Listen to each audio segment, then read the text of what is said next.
How's it going, guys? My name is Zach with the Movie Castle, and today we're going to be taking a look at Tales from the Darkside.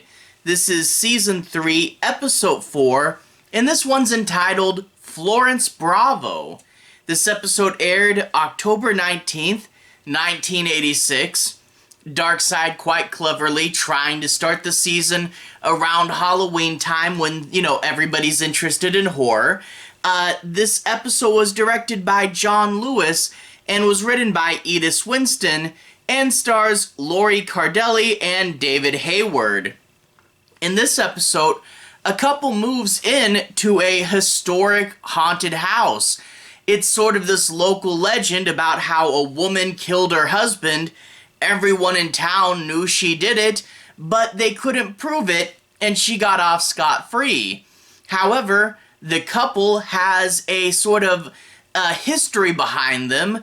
Not everything is okay, and when the ghost starts to show up, it's going to play upon this, and horrific things will ensue. And overall, I guess first I want to say, really good to be getting back into good Darkside. We had Christmas and New Year's show up that kind of wrecked the schedule, and plus, right after Christmas, I got pretty sick. So I think it's been like a week or two since I covered the show.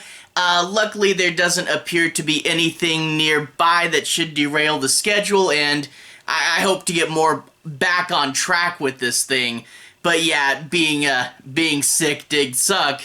But also, getting back to good Darkside, those last two episodes, I can't help but saying goodbye was okay, but it just didn't quite work. And man, the bitterest pill, that was the last episode we covered. That one was pretty bad. But here we are getting back into classic anthology horror with a classic haunted house motif. And yeah, this doesn't reinvent the wheel, and horror fans and probably a lot of people can tell where this story is going to be going from a mile away. And yeah, a lot of the scares in here are simply ghost whispers or seeing the ghost in her rocking chair.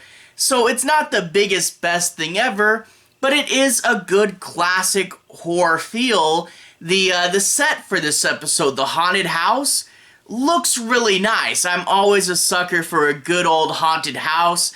If I could turn life to creative mode really quick and just build whatever house I wanted, I would really love to have a really nice, spooky looking house. And maybe it's not big over the top and extreme, but it is nice enough that makes me think it's probably a real house and not just a set. I don't know, but I like a good haunted house, and also the relationship here is relatively complex, where you get to learn about these characters and their history and how they've collided with each other recently. More on that later, but yeah, good haunted house, good, character studies, and overall, it's not the biggest, best thing ever. It's nothing too totally new, but it is a good classic bit of anthology horror, classic haunted house story, and overall, it works really well. And after those last two episodes not working, it really does feel like we're getting the series back on track, which I really do like. I guess without further ado, let's take a closer look at the plot.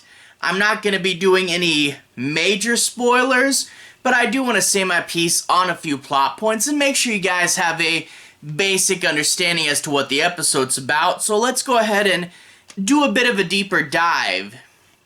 We open up with this couple and a realtor, and they're in an old house talking about the murder. Now, normally you wouldn't suspect a realtor to talk so freely about a murder that took place in a house, but with this one, we can totally see why. It turns out the husband is a professor, and in turn, he's kind of interested in the house and the history and stuff, and the woman, the realtor, is a member of the Historical Society, so she is more than willing to talk about the house's history, and it's kind of become a local legend, you know? So the story behind the house is that there was this guy, and he was found shot dead, and his wife was upstairs in her rocking chair, just totally chill and okay with her husband having been murdered. In turn, everybody suspects that she did it, but they can never prove it. A big piece of evidence is no one ever found the gun. That's been missing for forever, and in turn, that was a big reason why they could never convict her. So she lived in this house with everyone thinking she was a murderer, the rumor going around that she hates all men. Well, they talk about this. It's, again, local history, local legend, something that everyone in town knows, and they're looking around the house, the realtor showing them around, and again, cool, nice house, good dark boards, and really good woodwork. And the wife actually comments on the woodwork, and the realtor says, "Oh yeah, it's all original." And then they go, "Well, probably not that piece," and they point to a section of floorboards that are newer than the rest, which really, I think with just a good bit of staining and sealing, you could probably get them to match, but that's beside the point. There's a little section in the lobby that is different, and they say, I wonder what happened here. Well, we as an audience can pretty well guess what happened there, but it's gonna take the characters a little while to figure it out. But anyway, they of course decide to take the house, and they begin to move into it when we get some hints at tension in their relationship and some bad things that have happened in the past, but it's not spelled out for us right away, and we get little pieces of the puzzle sliding into place as the episode goes on. But the wife starts to hear voices. The ghost whispering in her ear, "Your husband doesn't love you, don't trust him, he's going to betray you," stuff like that, trying to turn the two against each other.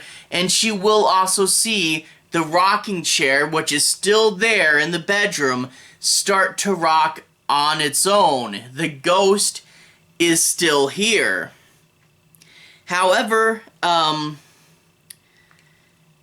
the wife will start to get a little worn away. We start to wonder about the past, and she is starting to quite literally slip into the deeper past, and things are going to get kind of horrific. It's a haunted house story after all. However, why is this happening? What is the past in the relationship? Well, I've been kind of saving all that for this point in the review. Most of it is explained to us before the halfway mark, so I don't really consider it a spoiler. But if you want to go in, and if you haven't seen this episode yet and you want all the pieces explained to you bit by bit, go ahead and pause it here, but this really is the meat and potatoes of the episode, finding out about the situation, and it really is something I do want to talk about. So, not really a spoiler, but if you haven't seen it yet, probably best to just watch the episode. Anyway, the situation. The husband had an affair on the wife. They decided to stay together. However, this was taxing on the wife, and she eventually had a nervous breakdown. She was sent to the asylum, and even though she's out now, she still has to take medicine. They moved in to the new house as an effort to have a fresh start. Wipe the past away, a brand new beginning, starting all over fresh, or at least that's what they think. But yeah, this is a bit of a complex situation, and we're going to hear different scenarios brought in from different angles. For example, the husband wants the wife to get a job. He works at the university, and through a friend, he thinks he can get the wife a job at the university, which would be a pretty good job. And the wife says, no, I don't want a job. I'm working on the house. I'm cleaning it up. I'm making it nice. That's what I want to do right now. And also, you can't tell me what to do. You can't demand that I get a job. Good points. She has a purpose. She's working on the house, and she doesn't want to, and he can't tell her. Okay, you see where she's coming from. But then he says, it's not good for you to be cooped up in here. You need to be out. You need to be doing something. You need to be building something for yourself. You need to go out and make friends. So you see where he's coming from, and really this job probably won't be there by the time she's done with the house, so she's really got to jump on it now. So with this example, we can kind of see how the husband has a place where he's coming from, the wife has a place where she's coming from, and probably neither one is exactly 100% right or wrong. Another thing, much more prominent, is because of the affair, the wife is going to be constantly suspicious.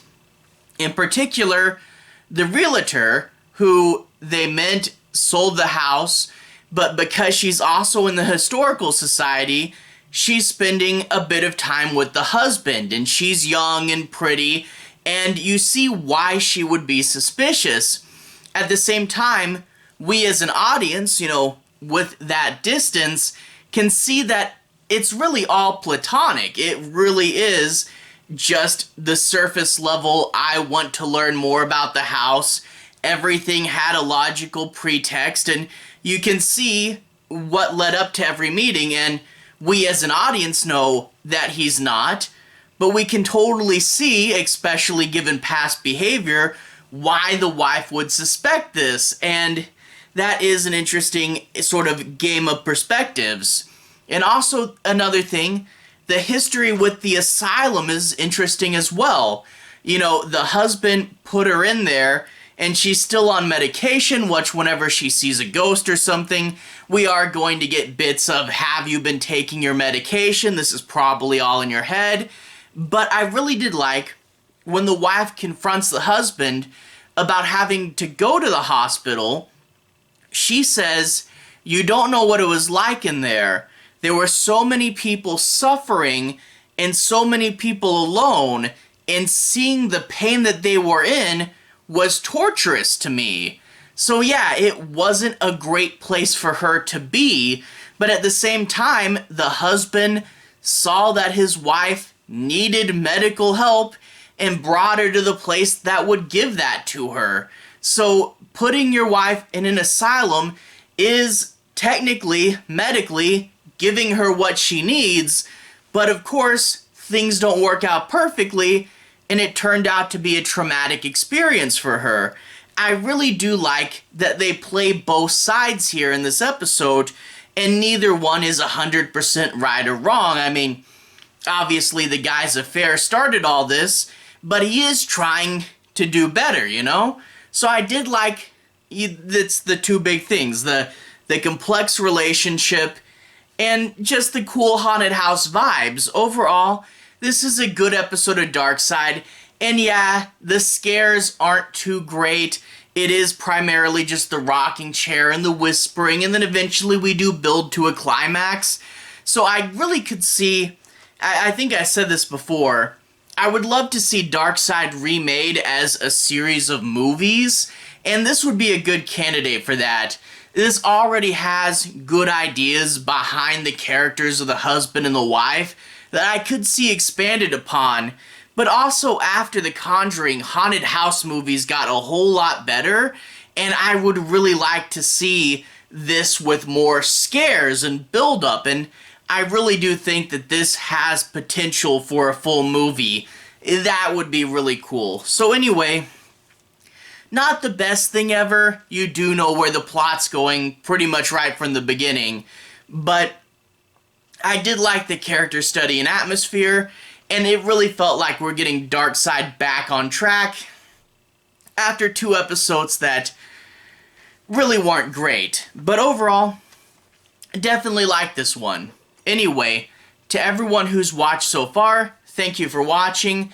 To everyone who's liked and subscribed, thank you. You really are helping the channel out. I'll leave a relevant playlist on the bottom. This should be my Tales from the Darkside playlist. If you guys want to see me talk about more Darkside, that's right there.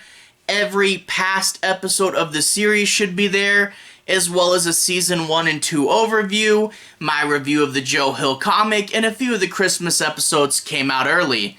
Anyway, have a good day. I'll see you guys again very, very soon. Darkside playlist on the bottom. Have a good day now.